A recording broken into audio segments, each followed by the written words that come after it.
Una pluma en lucha, un pensamiento en política, economía, ciencia, mística.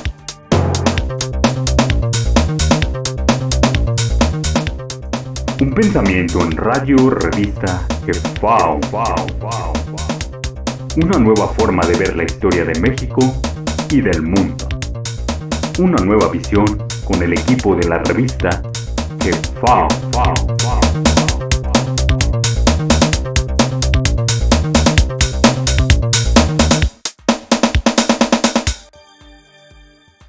Voy a citar a una escritora que se llama Luisa Isabel Álvarez de Toledo, que es más conocida como la duquesa de Medina Sidonia. Ella en su libro África versus América da datos muy importantes, a lo cual bueno, yo me di a la tarea de hacer una lista. Esta investigadora pues le llevó prácticamente toda su vida, ¿no? De trabajos exhaustivos, pues tuvo que localizar manuscritos, se dio a la tarea de interpretar textos, hacer análisis comparativos de datos, ¿no? Que la historia oficial pues no suele tener en cuenta, o tal vez no le conviene, ¿no? Como ahorita lo vamos a comentar. Entonces ella dio a conocer que el descubrimiento fue una operación y que realmente esta operación fue prácticamente pues un reconocimiento logístico militar realizado también clandestinamente por los gobiernos europeos bajo la conducción del Vaticano, fíjate. Eso lo da a conocer esta persona, y esta investigadora pues tiene origen europeo, ¿no? Así Entonces, esta lista que les comenté,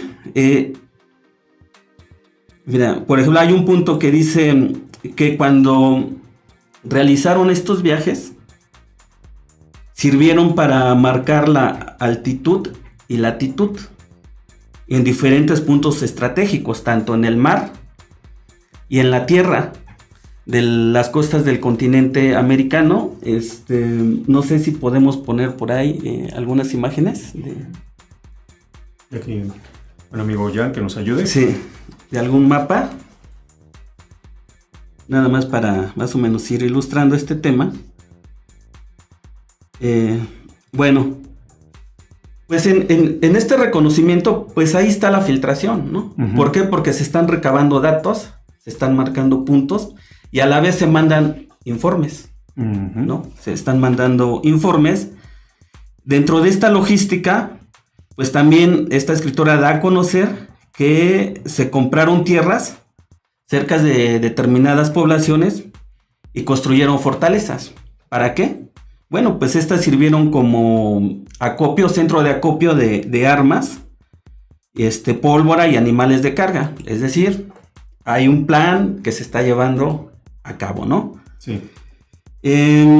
También menciona esta escritora que estos supuestos aventureros viajaron, pero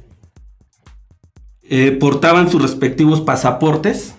Es decir, en cada lugar donde desembarcaban u operaban, pues tenían que identificarse. Fíjate, todos estos puntos son importantes para el análisis. Y estos documentos, pues, los acreditaba como pues ciudadanos, ¿no? De sus respectivos, o representantes de sus respectivos gobiernos. Ahora, también ella da a conocer que para evitar sospechas del plan que estaban llevando a cabo, utilizaban lenguaje cifrado o claves. Es decir, que nombraban viajes a África o a las Islas Canarias, ¿no? Era los nombres con los que se referían a estos lugares, o las Indias Orientales, cuando realmente se referían a las tierras de América. Fíjate, cómo pues es una operación encubierta, ¿no? Y ahora sí que bajo del agua se operaba. También comenta que los capitanes tenían contactos ya con los nativos, ya conversos, ¿no? Uh-huh. A su religión. Ahora, también se sabe que en aquellos años, de 1200 a 1500, como bien lo comentabas, había un extenso comercio marítimo entre América y Europa. Y así como entre naciones de otros continentes. También ella da a conocer, esta autora, que el término descubrir significa hallar lo ignorado, según convenía a la corona, ¿no? Y el plan o este descubrimiento, la intención era hacer de América una nueva creación. Entonces, como bien apuntabas, y también en la introducción del programa, en la cápsula, ahí se menciona, ¿no? Que en realidad el descubrimiento de América no eran supuestos aventureros, ¿no? Ellos venían con fines muy específicos y pues esto es lo que nos da a conocer la escritora. Hay pues suficientes datos con los cuales vamos a partir y vamos a retomarlos más adelante. Sí, que tú haces hincapié en la parte del comercio, y sí, ahí lo que se respecta al particular del número de la revista que tomamos como base para esta amena charla, los grandes hombres aztecas en el mundo. Ahí mencionan el caso de los Hicsos, y que estos personajes que tienen su acepción en la lengua náhuatl, que viene de Itzotl, que quiere decir que Itzotl es como sucio, como basura, como... y in está sobre de. Entonces la traducción, por decirlo así literal, es aquellos que están sobre la basura, ¿no? Sí, y que hace una correlación con el tema de los aztecas, ¿no? De los hombres puros, ¿no? O los hombres que vienen del mundo espiritual. Sí, ¿no?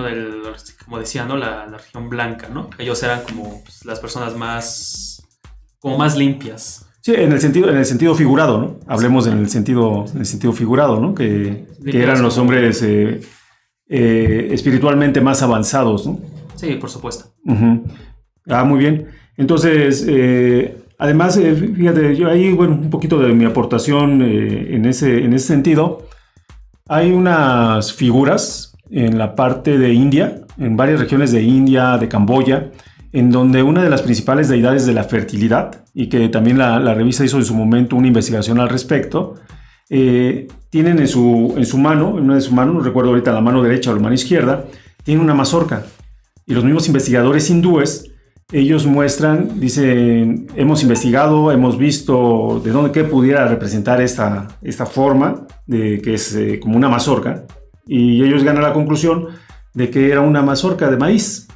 Entonces dicen, bueno, ¿de dónde viene, no? Si el origen del maíz es América. Entonces, la conclusión más básica es de que hubo esos intercambios, en este caso de esta planta, pero veámoslo hasta dónde llega, ¿no? El punto de que están representados en sus deidades, así le llaman, o sus representaciones divinas, más importantes de la fertilidad, y que hasta la fecha siguen llevando a cabo esas festividades porque reconocen ese regalo que dio una civilización aparentemente desconocida para India, y que pues propiamente por deducción pues podemos ver que es de origen náhuatl o azteca, y como tú lo decías, ¿no? O sea, daban esa cultura, esa ciencia a todas esas nuevas regiones del mundo, o esas regiones del mundo, para tener una mejor forma de vida, ¿no? Para hablar un poco más acerca de este tema interesante sobre los gigantes o la era de los soles, gigantes y ciencia azteca. Bien, Toño, pues quisiera que nos hablaras qué características son relevantes de cada era y qué tienen en común. Ok, pues como yo lo había dicho, pues este movimiento de nuestro sistema solar a través del universo, tienen cierta duración, y que esto ha ocasionado, junto con otras características, que pues, el hombre tenga diferente conformación, Y pues vamos a empezar a hablar del primer sol, que habíamos dicho que es sol de agua, y que la duración había sido de 433,000 años. Sí. Aquí hubo un guía de la humanidad. Ok. Se le conoce como Chalchicuitle, Chalchiclicuya. Se dice que se crea el Tamuanchán, o sea, es el inicio del universo, el inicio del hombre, pero también se crea la escuela, se crea el Tamuanchán para salvar al hombre de la degradación. Esto es muy importante, Ajá. porque así como hay un inicio, también hay un final. Pero este final, terminan en catástrofes provocadas por la misma degradación de los hombres, y esta era termina en diluvio. Ok. Entonces, hablando de este primer sol, se dice que se crearon los Kinamexin, ¿no? Los gigantes. Ok. Y estos gigantes tenían cualidades de los semidioses. Bien. Es decir, que carecían del conocimiento sagrado, que es el que une al hombre con el mundo espiritual. ¿Por qué? Porque el hombre tiene un origen divino. Ok. Entonces, al tener las cualidades de los hombres, estos gigantes, pues no se esfuerzan más allá para seguir ascendiendo en estos mundos, al llegar a ese mundo espiritual, y pues se dan a los placeres de la vida, tienen conocimientos, desarrollan una ciencia, una tecnología, pero la ciencia y la tecnología tiene que ir acorde con el desarrollo interno del hombre, Claro. con la conciencia del hombre, porque si no logra estos niveles de inteligencia, el hombre al degradar, pues hace mal uso de esta tecnología. Ok. Entonces pues implanta sistemas de explotación, sistemas nocivos para el hombre, en donde ya no hay esfuerzo, y aflora, digamos, las cualidades más bajas, ¿no? Ok. Pues esto ocasiona que al tener una tecnología, pues entran en disputas con otras naciones del mundo. Pero bueno, ya me estoy adelantando un poquito. Bueno, que pareciera que estamos viviendo nuevamente ese momento, ¿no? Sí. Hoy en día. Sí, exactamente, porque la eterna lucha del hombre en la historia de la humanidad ha sido la lucha entre el hombre degradado y el hombre culto. Ok. Entonces, pues estos gigantes o Kinamexin, que ahorita vamos a hablar de que dejaron, que hay vestigios, ¿no? En literatura y en sitios arqueológicos, Sí. dejaron presencia, ¿no? Pues al degradar, se tuvo que formar la escuela del hombre para dar ese conocimiento, y surge una nueva raza, Ok. un nuevo hombre, ya no del tamaño de los gigantes, ¿no? Dentro de ese mismo sol. Y estos hombres son los que acaban o entran en esa disputa, ocasionan la guerra, y eso ocasiona pues un diluvio, ¿no? Y este diluvio, pues si recuerdan, pues varios libros hacen alusión a ello. Claro. Hay uno muy famoso, ¿no? Así es. El que habla de ellos, pero también habla de los gigantes. Así es. Entonces, aquí es donde surgen estos gigantes, que de hecho, pues la revista Jefao, en este número de la Era de los Soles, Sí. pues menciona, ¿no?, a la Biblia respecto al Génesis, el Génesis que es el inicio, Claro. o sea, coincide con esta parte, ¿no?, del inicio de la creación. Entonces, bueno, la revista aquí menciona que dice que los gigantes se unen a las hijas de los hombres, Ok. y que estos gigantes pues eran los hijos de Anak. Ya las conclusiones de la revista Jefao pues dice que en realidad está nombrando a los hijos de Anáhuac, ¿no? Ok. También en una región de Afganistán, pues ahí se han concentrado varias cavernas, también viene en la revista, Sí. por si quieren adquirirla. Y aquí menciona que hay estatuas de hombres Ujú. que miden 54 metros, 38 metros, 18 metros, 14 metros. Es decir, pues se crean estas obras, Ujú. pues también va de acuerdo al tamaño de los hombres que habitaron en aquel tiempo, ¿no? Claro. Ahora también, al formar la escuela y crear otro tipo de hombres, que se les da el conocimiento para que puedan llegar a esos niveles sagrados, porque estos gigantes, al degradar, pierden esas cualidades de semidioses, pero ya no pueden volver a recuperarlas porque no tienen el conocimiento. Okay. Entonces, al crearse esta escuela, estas nuevas dinastías, pues son las que también van a otras partes del mundo y llevaron este conocimiento, ¿no? Para beneficio de la humanidad. Y se dice que en aquel tiempo se construyó la pirámide de Cholula. Exactamente. Que es considerada como la pirámide más grande, ¿no? Lo que mencionabas, sobre todo como para un poquito esclarecer, ¿no?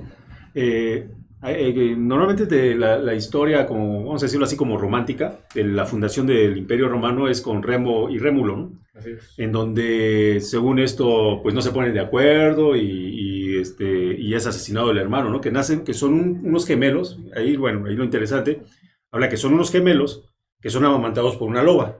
Esa es la historia, ¿no? Y de hecho es un icono cuando van a la ciudad de Roma, pues donde está esa parte, ¿no? Una estatua, ¿no? Y que pues ellos fundan Roma, ya no se pusieron de acuerdo, porque uno que estaba, o sea, la historia como un poquito, como te hablo, romántica, en donde ya no estaban de acuerdo y asesina a su hermano y ya empieza Remo, funda Roma y todo eso. Sin embargo, ya estudios serios a ese respecto, pues habla que no, que la Roma, o sea, de la parte de lo que es la llamada capital de los etruscos, hacen un cambio más o menos en los años 400, antes de la era, hacen un cambio de la capital y la ponen en ese lomerío que es actualmente Roma, ¿no? Y empiezan a desarrollar toda la ciudad. O sea, la ciudad realmente fue planificada, ¿no? Empezaron a desaguar los pantanos que había alrededor de las lomas. En este caso tiene muchas similitudes por cómo fue construida Tenochtitlan, con esto de que es construido con base también a los puntos cardinales. Ahora sí que decían que estaban empezando a construir, asemejaban a la ciudad de donde ellos venían. Así es, y eso, ¿qué es lo que hace? Muchas veces la historia nos ha hecho creer con eso de que no sabían de dónde venían los etruscos, todo eso, sino realmente Roma es una continuidad de la civilización etrusca. Porque pues eso que has mencionado, ¿no? Toman la arquitectura, toman la ingeniería hidráulica, toman las pinturas, o sea, los frescos de los etruscos, cuando los vemos a los romanos, son muy similares, porque hay una herencia, o sea, es una evolución de los etruscos al imperio romano. O sea, cuando así alguna literatura te dice, decidieron hacerse un imperio, ¿no? Y empiezan a hacer la expansión de los etruscos. Tan es así que muchos dicen, no, es que desaparecen los etruscos, como nos han hecho creer más o menos aquí, ¿no? Donde, por ejemplo, los toltecas. O los mayas también. Los mayas, los toltecas, los olmecas, esas culturas zapotecas, todo eso, dicen, no, desaparecieron, ya no supimos dónde quedaron, y surgieron las otras civilizaciones, como los aztecas y eso. No, sino fue una asociación, ¿no? Una asociación o un cambio de nombre, como actualmente, ¿no? Y siempre saco a colación eso. ¿Qué fue? Nosotros veníamos del capitalismo, ¿no? Que ya estrictamente, luego, ¿cómo lo llamaban? El neoliberalismo, ¿no? Pero no seguimos siendo las mismas gentes, ¿no? O bueno, generacionalmente, pues ya nos vamos siendo más viejos, vienen nuevas generaciones, pero al final es un sistema de vida que va tomando matices, ¿no? ¿Y ahora qué le llaman? La globalización, ¿no? Se llamó la globalización. ¿Y ahora qué están llamándole? Los regionalismos, ¿no? Entonces, pensémoslos de esa manera. Fueron los etruscos, el Imperio Romano, y tan es así que yo por ahí encontré un dato en donde menciona que los césares, o sea, ya lo que es cuando es el imperio, que son los césares, había césares etruscos, de familias etruscas, y hasta la actualidad hay familias etruscas en Roma.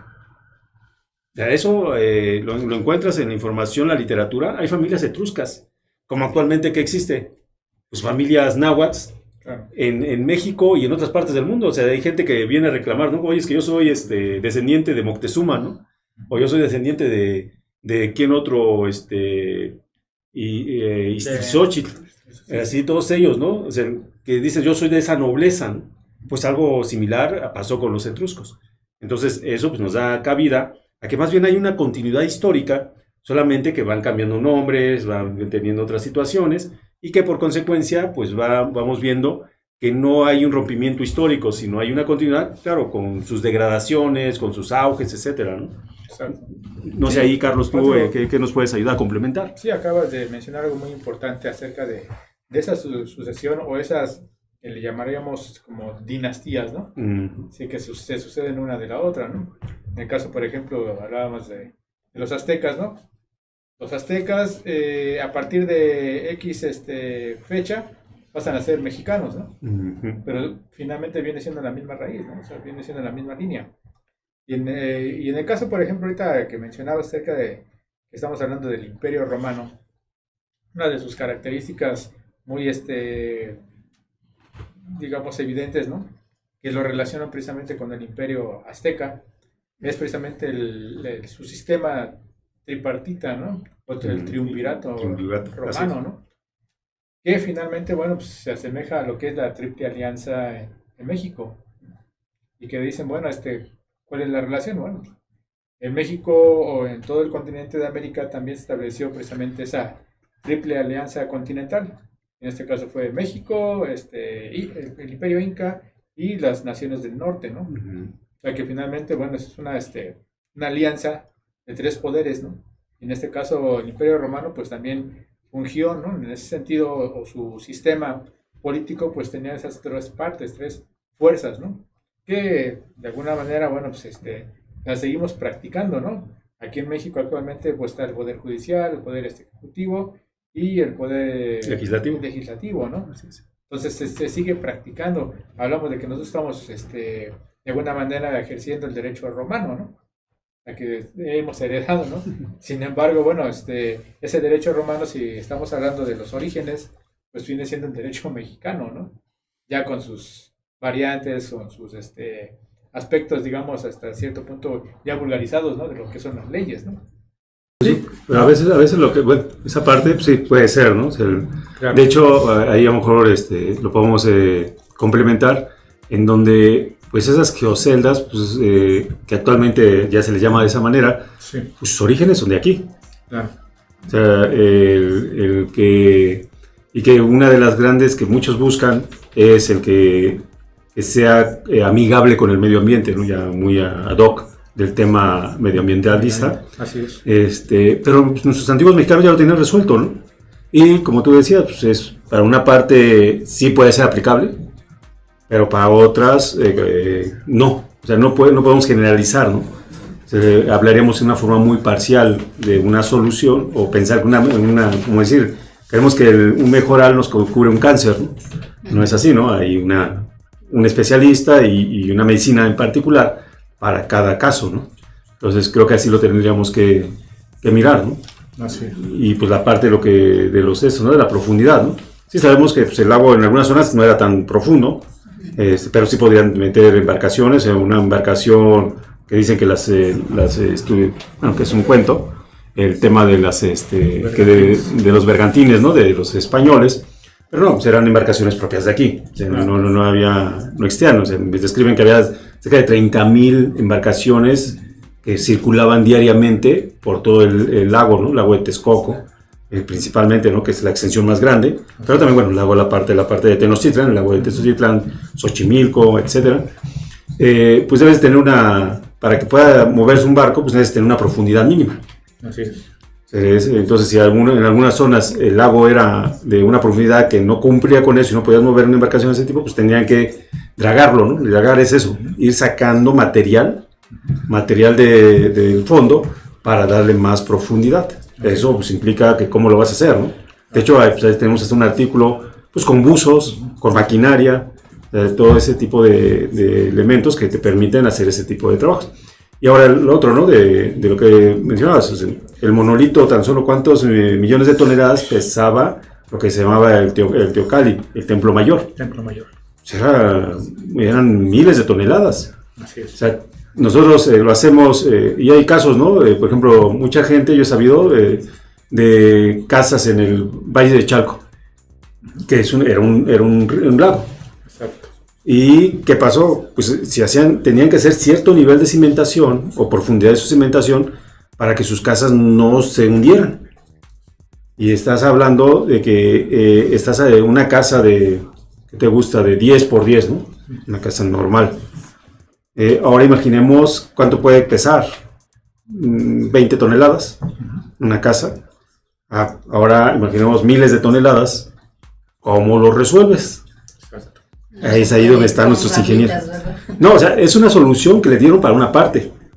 Pero ya que entonces técnicas de pilotaje que actualmente se usa. En la Ciudad de México, esos grandes edificios que vemos hacen técnica de pilotaje. O sea, tienen que hacer una excavación, pues esos 60 metros, o si no la hacen, tienen que, le llaman en tema civil, hincar.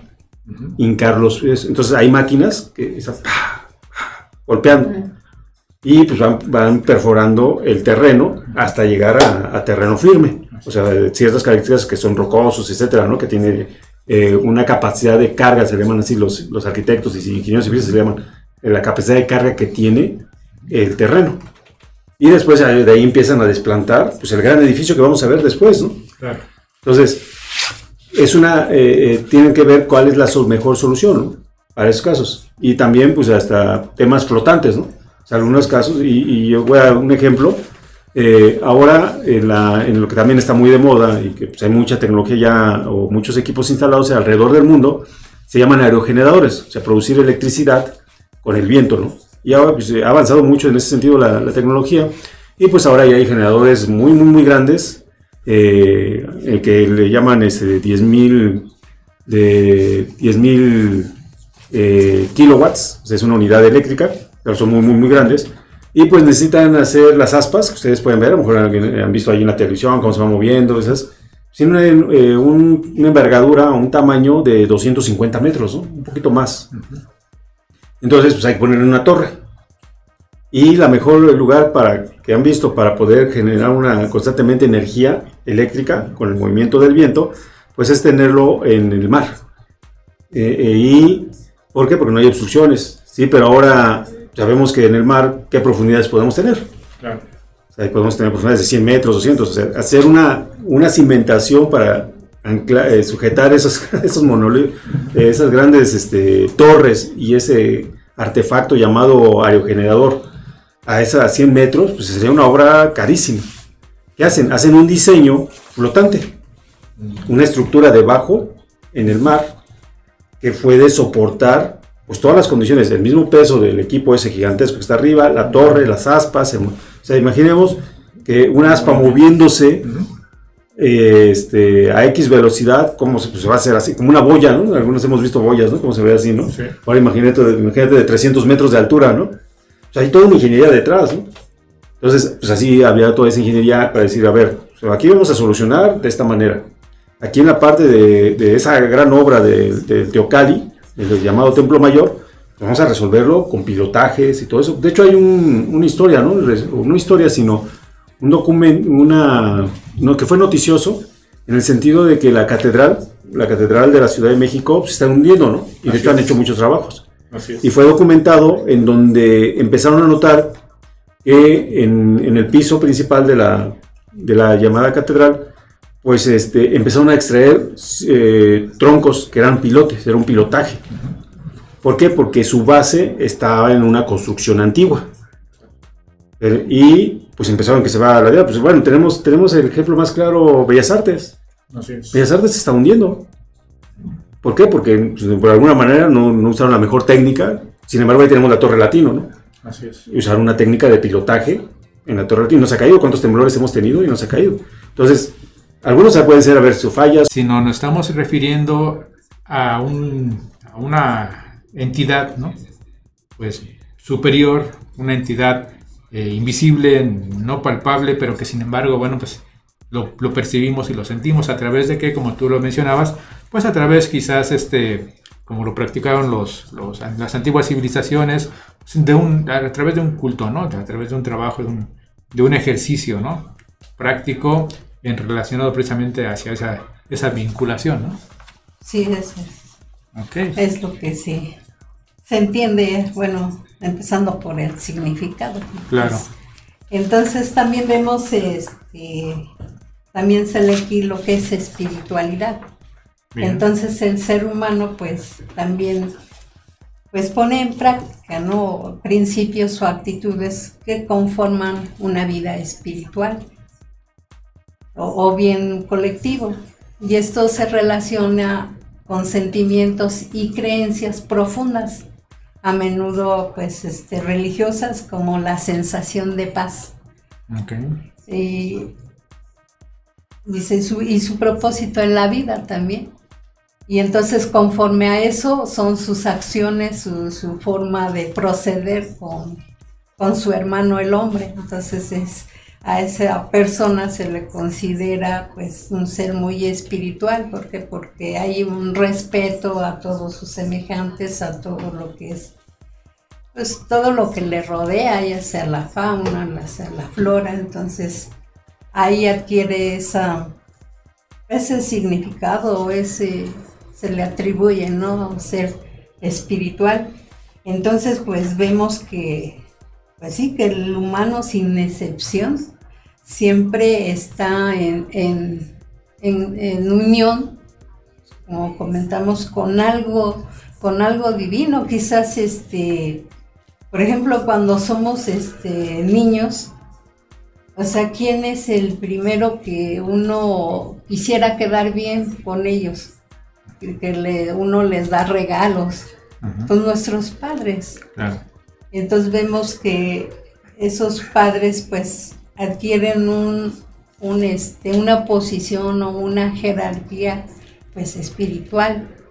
Entonces ellos, o nosotros más bien, porque todos fuimos niños, o sea, ¿a quién es el que primero rendimos culto o queremos agradar con nuestras acciones? Pues nuestros padres. Entonces siempre van de la mano el ser humano con la religión, con lo espiritual. Porque mucha gente pues dice, no, es que yo soy ateo, es que soy ¿cómo se dice? Agnóstico, sí. Y entonces, pero no es posible, Ajá. porque por el simple hecho de, pues sí, de venir de otro ser humano, ahí simplemente se está plasmando o reflejando que hay alguien superior siempre arriba bueno, me refiero a un ser divino. Okay. Y entonces esa es ahora sí que lo que hay que recalcar. Yo creo que no es posible que el ser humano diga que se desligue, ¿no?, de ese ser espiritual. Ok. Pues precisamente, bueno, de el rendir culto a lo supremo, a lo superior, es algo, pues, digamos que implícito, va implícito en el ser humano, como lo acabas de comentar, ¿no? Y eso me lleva a pensar y a tener esta reflexión de que las antiguas civilizaciones, por ejemplo, los sumerios, ¿no?, las primeras civilizaciones en lo que es el Oriente, en el Medio Oriente, llevan una línea, como bien lo acabas de comentar, ¿no? Llevan una línea y es importante, como lo dijiste, de qué manera, ¿no?, a nivel colectivo, ¿no?, tiene que, pues, plasmarse una simbología especial, ¿no?, para poder tener esa referencia, ¿no? Y por ejemplo, en el caso, por ejemplo, de los fenicios, que pues también tenían como símbolo primordial al sol, ¿no?, al que ellos se conocieron como él, ¿no? Él o él. Él significa precisamente Dios. Y que curiosamente, bueno, esa palabra, en cuanto al lenguaje, pues la encontramos también en el náhuatl, ¿no? En el náhuatl, que es Sel, y que significa único o puro. Entonces, desde el punto de vista de la simbología, pues la representación, ¿no?, solar. Sí. Que no quiere decir que, como ya lo comentamos, que sea astrosol, sino es una representación simbólica de lo que pudiese ser ese ser invisible, ¿no? y asimismo pues en el lenguaje, ¿no?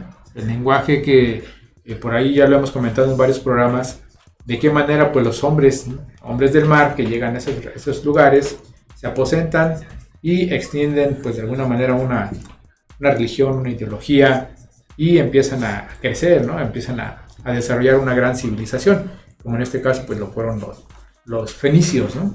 Que se dice que son los hombres rojos o los hombres del mar, y que nosotros, de acuerdo a Magalón y Duarte, en su libro Los mayas, los amos del mundo, habla precisamente de cómo es que llegan estos personajes a esos lugares, se aposentan y de alguna manera pues llevan el lenguaje, aunque ya lo hemos mencionado, pues ese lenguaje pues va de alguna manera cambiando con el tiempo, ¿no? Modificando y de acuerdo a las circunstancias también del lugar. ¿Qué más nos puedes hablar acerca de esa comparación, ¿no? Sí, justamente de un predominio de la lengua, ¿no? Así es. Que básicamente la lengua maya náhuatl, de donde provienen todas las lenguas del mundo, porque hipotéticamente existe una lengua perdida que es el indoeuropeo, de donde vienen todas las lenguas de Europa y del Asia.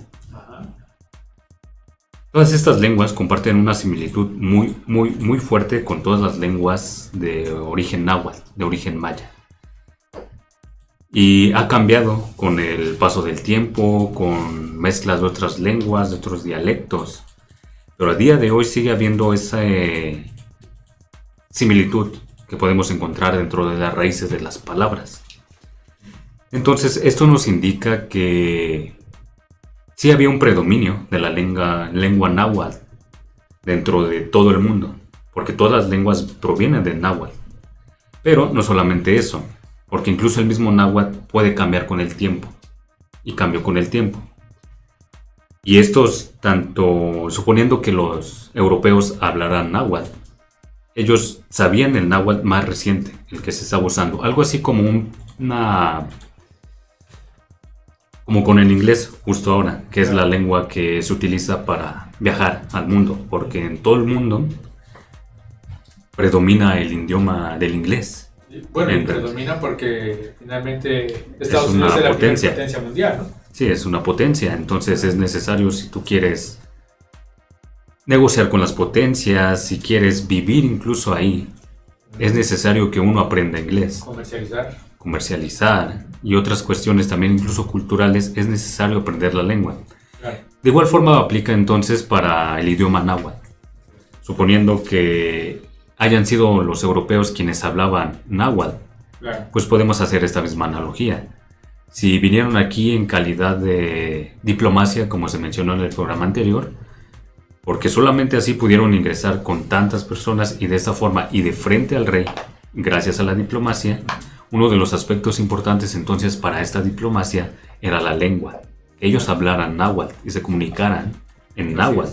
Por eso en esa pintura no hay una necesidad de intérpretes, porque ellos, o tanto los mexicanos como los europeos, o sabían español o hablaban náhuatl. No hay de otra. Claro. Sí, efectivamente, ¿no? Eso es una analogía muy importante, ¿no? Entonces quiere decir que el Magno Imperio Azteca pues era conocido a nivel internacional, a nivel mundial, ¿no? O sea, era una potencia, ¿no? Una potencia mundial. Entonces no fue necesario que hubiesen intérpretes, puesto que la lengua náhuatl pues se hablaba o se conocía en varias partes del mundo, ¿no? Ya lo comentaste tú, por ahí también hablábamos en temas anteriores acerca del desplazamiento de los nagamayas, ¿no?, a diferentes partes del mundo, ¿no? En este caso al oriente, al Medio Oriente. De donde surgen todas las lenguas. De donde surgen curiosamente pues todas las lenguas, ¿no? Entonces no resulta descabellado de que este lenguaje o ese idioma pues haya mantenido hasta estas fechas, ¿no? A inicios casi de la invasión, ¿no? No solamente en nuestro español, que tiene palabras más directas en náhuatl, sino en otros idiomas. O sea, claro, no podemos limitarnos únicamente al español, ¿no? También el alemán, el ruso, el chino. Tenemos incluso una revista que se llama El idioma náhuatl, Grandeza Universal, que nos habla un poco más de esto. sobre específicamente ya qué ejemplos provienen directamente, no solamente de la lengua, sino que también tienen que ver con analogías de la historia mexicana. Así es. Sí, efectivamente, bueno, pues aquí nos podemos, o de esa gran tecnología que manejaron los antiguos mexicanos, y en contraste, ¿no?, con lo que estamos nosotros viviendo, ¿no?, en la actualidad. Sí, bueno, yo creo que la mayoría de la sociedad o de los estudiantes, o yo creo que a todos nos ha pasado, pasamos por la escuela y sí nos dan ciertas materias o ciertas, y pues la verdad yo nunca me había puesto o ni siquiera sabía la definición de tecnología. O sea, sí escuchaba o así como que una noción, pero no así específicamente. Entonces, así que yo sé que nos están escuchando, pues ahora sí que público de diferentes edades. Sí. Entonces quisiera aquí, pues sí mencionarles a qué se le entiende pues esa tecnología. Y entonces señala el diccionario, dice tecnología viene de la palabra griego texun, que se pronuncia como techne. Quiere decir arte, oficio o destreza. Por lo tanto, tecnología es el proceso o capacidad de transformar o combinar algo ya existente para construir algo nuevo o darle otra función, utilizando instrumentos, recursos técnicos o procedimientos empleados. Entonces, pues sí, aquí ya nos da una noción, ¿no?, de que señalan de que algo que ya existe lo transforman para el beneficio, ¿no?, de la sociedad. Entonces, bueno, ¿qué está pasando en la actualidad? El hombre pues se ha desbordado en ese aspecto, se menciona que estamos en la cúspide, ¿no?, de la tecnología tan avanzada. Pero ¿qué vemos? Aquí sí pues sí, es sorprendente esta tecnología, pero como seres humanos, ¿en dónde nos encontramos? Entonces vemos que, o sea, ya no hay esa empatía, de pues ver, ¿no?, por la población, por la sociedad o simplemente por donde habitamos, que es la madre tierra. Entonces, pues esta tecnología avanzada, por ejemplo, vemos que le está afectando al hombre, por ejemplo, simplemente lo que es la bomba atómica. O sea que eso fue creada con la finalidad, pues para no conquistar, sino apropiarse de otras naciones. Entonces vemos aquí que está el hombre reflejando pues egoísmo, ¿cómo se llama? Cuando ambicioso. Entonces, y quiere pues desterrar a las poblaciones de donde quizás siempre han estado. Entonces creen, aquí yo creo que la ética ya no existe.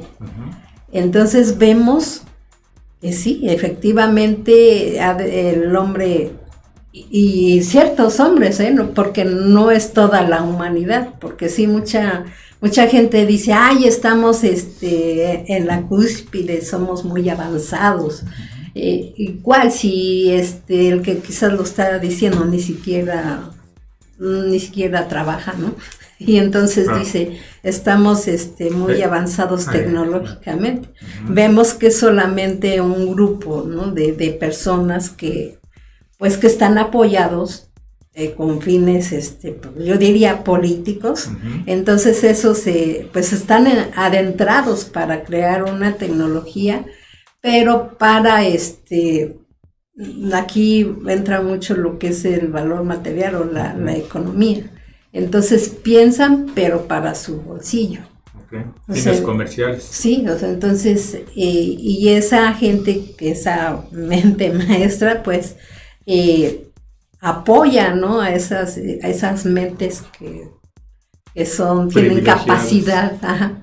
Entonces, ¿y qué pasa a su vez al apoyar a esas mentes o fuga de, ¿cómo se dice? De cerebros. Al extranjero. Entonces, pero ahí entonces, atrás de ellos, pues sí, son apoyados de gente, pero para atacar al propio ser humano y para simplemente para la madre tierra.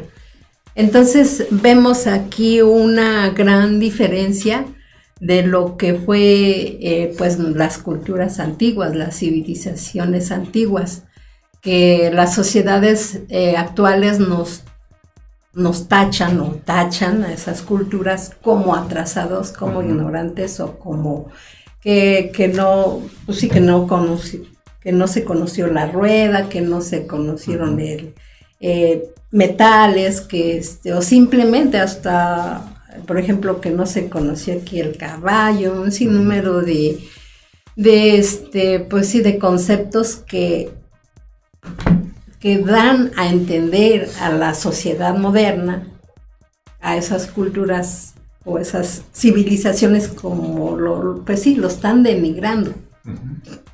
Sin embargo, de aquí, de estas culturas, de estos pueblos originarios, pues ese es el inicio, son los primigenios, son los, entonces ellos tenían la base, ellos conocieron y manejaron la base, por ejemplo, pues sí, de lo que se habla actualmente como tecnología avanzada.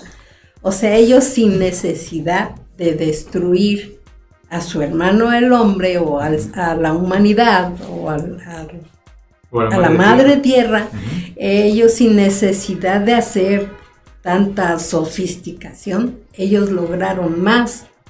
Y bueno, ahí, pues sí, simplemente ahí hay que ir a las zonas arqueológicas o obras que no podemos, ni la mente más privilegiada no alcanza a comprender cómo lograron pues esa tecnología en el caso de las pirámides que funcionan como conductores de energía, o simplemente la acústica que hay se puede comunicar. Así se puede observar, no observar, sino percibir.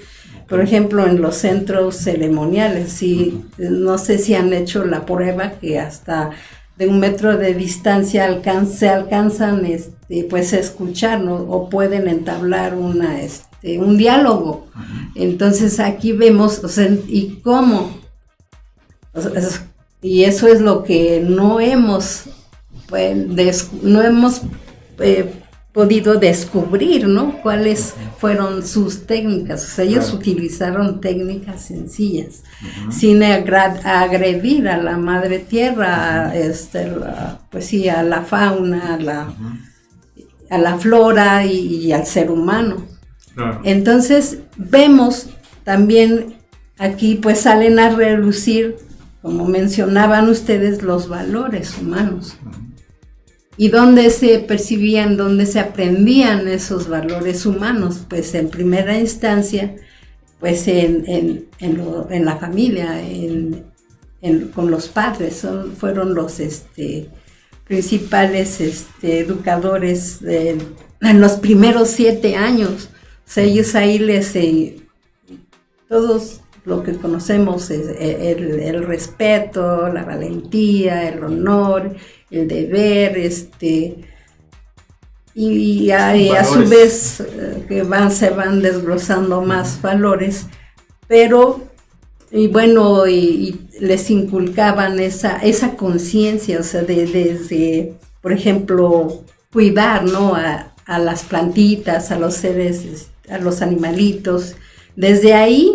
Entonces, pues y luego posteriormente pues ingresaban lo que es a los Tepozcali o los Calmecatl, y mediante esa línea pues los mayas no propiamente desaparecieron, no se ocultaron, no emigraron hacia un punto en específico, sino más bien este tipo de ciudades no son resultado, o vamos a decirlo así, no desaparecieron hace 500 años.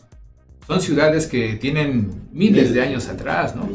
Y precisamente, bueno, vamos a iniciar... Perdón. Sí, adelante. Hay algo que también, digamos, los investigadores, estos antropólogos, se hacen una pregunta y muchas veces hasta nos ponen en ese dilema de que ellos están dentro de una selva muy espesa y apenas se ven las torres de los grandes edificios que había, y decían, bueno, entonces, ¿cómo los mayas se comunicaban siendo tan espesa la selva? ¿Cómo llegaban a comunicarse o a transportar lo que tenían que hacer? Porque hasta dicen, es increíble porque no había burros, no había caballos, no había transporte. Entonces, ¿cómo vivían? Claro. ¿Verdad? Bueno, sí, también es una gran pregunta, un dilema. ¿Qué fueron de los mayas? Así es. Sí, pues ya lo comentabas, ¿no? Si existían calzadas, pues obviamente tendría que haber existido un medio de transporte, ¿no? Para poder realizar esos viajes.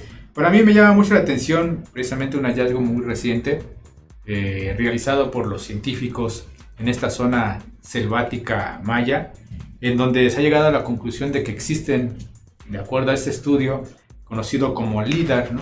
LIDAR, que es el descubrimiento de lugares a través de pues, lo que es el rayo láser, ¿no? La tecnología, ¿no? Avanzada de hoy, en donde se han descubierto en esa gran selva, ¿no? Pues, tapizado todo ese terreno de vegetación, pues han encontrado más de 60,000 edificios, ¿no? Más de 60,000 vestigios arqueológicos, ¿no? Entonces, aquí han llegado a la conclusión de que en estas zonas tuvieron que haber habitado necesariamente más de 15 millones de habitantes. O sea, una gran civilización. Pues yo diría que no es tanto los 15, sino había millones claro. de habitantes, porque si le ponemos números, a lo mejor nos quedamos muy cortos, ¿no? Sí. Porque la extensión de esas grandes ciudades, todo eso, pues, era una grandeza. Claro. Ahora bien, hace algunos años, por ahí escuchaba y veía en un documental acerca de un lago ubicado en la zona de Guatemala, conocido ahora como la zona de San Abaj. San es el nombre de la persona, guatemalteco que hizo el descubrimiento en un lago de Guatemala, conocido como lago Atitlán. ¿Sí? Este lago, pues por mucho tiempo fue considerado como el más bello del mundo, ¿no? Bueno, esta persona, investigador, pues se profundizó en el lago a través del buceo y descubrió precisamente en las profundidades de este lugar que existía una zona, ¿no? una gran ciudad, ¿no? De hecho le llaman la Atlántida Maya, ¿no? Pero bueno, y se preguntan, lo que acabamos de comentar, se preguntan, bueno, ¿cómo es posible que esta ciudad pues haya quedado en el fondo, ¿no? de este gran lago, ¿no? Y son vestigios que obviamente pues guardan un gran paralelismo con las ciudades en lo que es la superficie. Llegan a la conclusión de que pudo haber sido, como es una zona de volcanes, pudo haber sido pues una catástrofe, resultado de una catástrofe natural, de un fenómeno, etcétera. O sea, pero de acuerdo a los estudios en este caso del carbono 14, llegan a la conclusión de que este lugar pues data de 10,000 o 11,000 años atrás, ¿no? Entonces esto pues, coincide bastante con lo que ya hemos explicado aquí acerca de un gran acontecimiento nuclear hace más de 11,500 años, ¿no? Claro. Entonces, lo mismo, así como esta ciudad sumergida en este lago de, de, Atitlán, en Guatemala, asimismo lo que acabamos de comentar, ¿no? esta gran ciudad, esos 60,000 edificios que de acuerdo con esta tecnología actual que se han descubierto que existen, ¿no? Obviamente pues están entre esa gran selva, pues también son parte de esa gran civilización ancestral, ¿no? No data de 500 años atrás, sino de miles de años atrás, ¿no, Flaca? Sí, precisamente, como lo venimos mencionando antes, ¿no? Incluso muchísimos años anterior a las civilizaciones madres, en África, en Medio Oriente, que según datan desde hace 4,000 años antes de la era. Y en este caso ya lo mencionaste tú, ¿no? 10,000, 11,000 años antes de la era, como se menciona también. Claro. Y como otros textos también lo mencionan, que supongo que lo iremos viendo un poco más adelante. Estas cualidades que tenía este gran Tlatoani también lo reconocieron pues hasta el mismo enemigo. En algunos libros lo mencionan, por ejemplo en el libro titulado Monarquía Indiana de Juan de Torquemada, señala ahí que Cuitláhuac y Cuauhtémoc, así como otros miembros del consejo, pues visualizaron o detectaron, ¿no?, la calidad de estos enemigos que llegaron, que supuestamente que venían en son de paz. Sin embargo, pues eso era mentira. Entonces ellos lograron ver, pues sí, que la finalidad de ellos era, pues venían a saquear a la gran Tenochtitlan, que era el centro, pues sí, de todo el continente de Anáhuac, porque no nomás era aquí, sino que recordemos que ahora sí que cuando gobernó el gran Moctezuma, o sea, era en todo el continente americano. Entonces, aquí ellos reconocen que, pues sí, han de haber sentido, ¿no?, esa como resistencia por parte de donde lo escriben ellos mismos, los enemigos. Entonces también eso, y bueno, Cuitláhuac también, después de que ya, cuando toma el poder, pues se encarga de, pues sí, de unificar, o sea, naciones del continente americano para poder, pues sí, poder ganar la batalla. Sin embargo, pues se ve que, pues sí, ya hubo pues mucha fragmentación, ya había el enemigo ya había contaminado, porque recordemos que pues no inició esta invasión en 1492, sino que fue mucho antes. Claro, sí. Hay datos que señalan que incluso fueron 28 años atrás, ¿no? 28 años atrás, donde se identificaron como amigos, ¿no?, de Moctezuma, y como hermanos de la corriente solar. O sea, estamos hablando de, 28 años previos, ¿no?, a la invasión, pero como tú ya lo bien comentabas, y la semana pasada precisamente hablábamos de que aproximadamente fueron 100 años, ¿no?, antes, donde ya llegaban, pues como ahora, ¿no?, extranjeros ya visitaban nuestra ciudad de México, Tenochtitlan, por ser cosmopolita.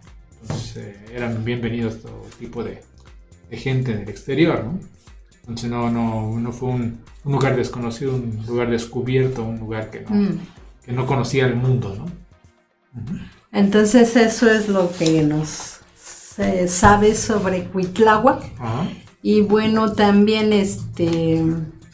pues sí, desgraciadamente Cuitláhuac que muere en manos del enemigo, pero pues recordemos que pues sí, la calidad del enemigo, o sea, tenía su plan perfectamente planeado como para descabezar. Entonces sí, también se dice que fallece, ¿no?, debido a la epidemia o la peste negra o la viruela, ¿no?, de aquella época. Sin embargo, no hay realmente una información Pues sí, más digna. tendríamos que... Se presume también, por ahí decía un escritor, se presume que haya sido asesinado, ¿no?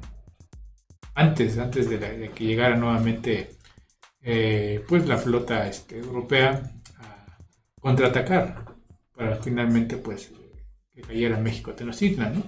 Pero bueno, aquí pues, ahora sí que hay que, como tú lo comentabas en un principio, pues darnos a la tarea de investigar más a fondo, ¿no? Y aplicar ese sentido común. Hablamos acerca pues de los usos y costumbres de una sociedad en la antigüedad, esa comparación que pues existe entre estas grandes culturas y nuestra sociedad actual, que digo, podemos llamarle una sociedad pues no en un proceso pero involutivo o de degradación, ¿no? Debido precisamente al desconocimiento o la no aplicación de estas normas que rigieron a nuestras sociedades antiguas.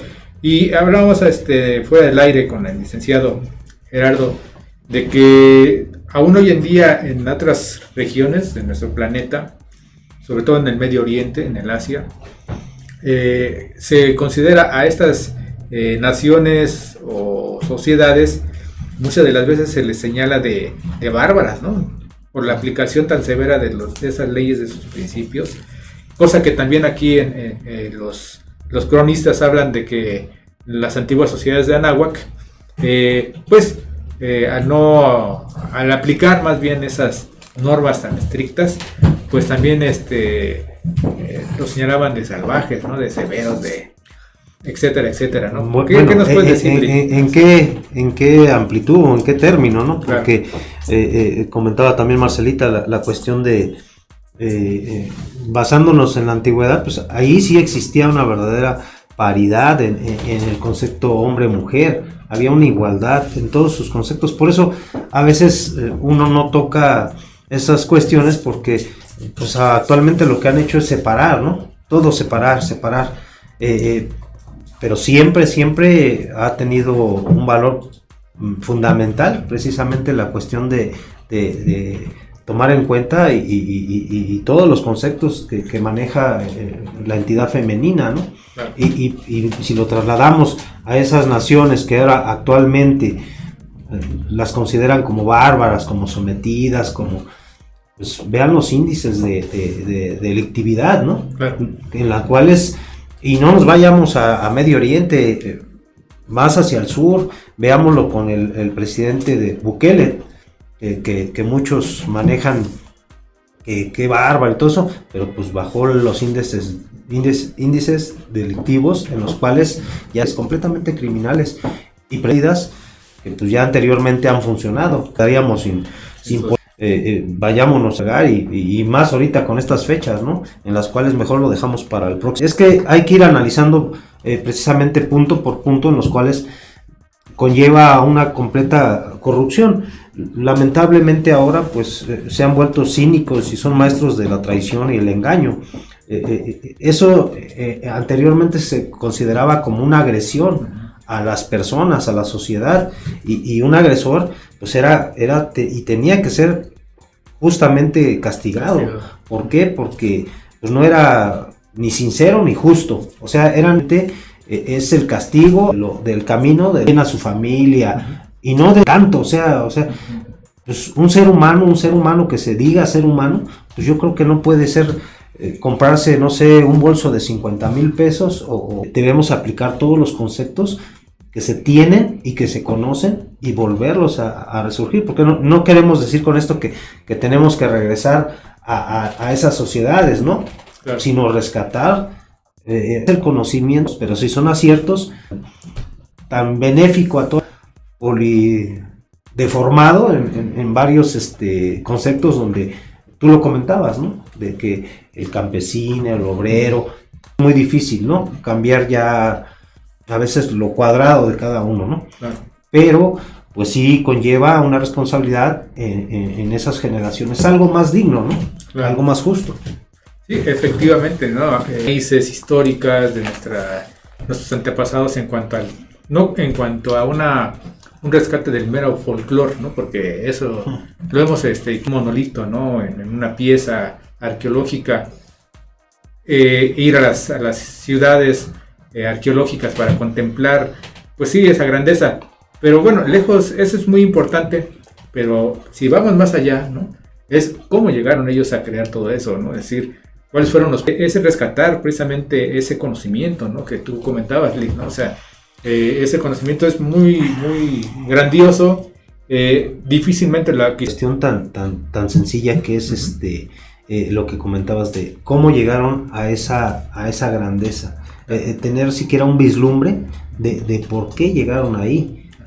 Precisamente, y no es el hecho de observarlas, todo eso, porque honestamente los que llegan a observar y todo, y aún con conocimiento, pues son muchas de las veces repetidores de lo que ya se ha venido. ¿Quién escribe la historia? Pues el que vence. Eso es bien claro para nosotros. No son casualidades, amando y engañando y repitiendo hasta la saciedad. Y concretémonos a lo actual. Una noticia que hacen, te la pasan en la madrugada, en la mañana, en la mediodía, en la tarde, y no un día, otra y otra vez. Recuerden ustedes que una mentira se hace verdad mediante esa repetición constante de este temor que nos hacen creer, ¿no? De que es malo una cosa, pues veamos las campañas electorales bien concreto ahí, y son los mismos que hicieron labor anteriormente y la vuelven a repetir, y como les funciona, lo vuelven a llevar a cabo. Pues nosotros también somos así, tercos y necios, y como comentabas, ¿no? Al inicio, ¿no? Seremos muy reiterativos, pero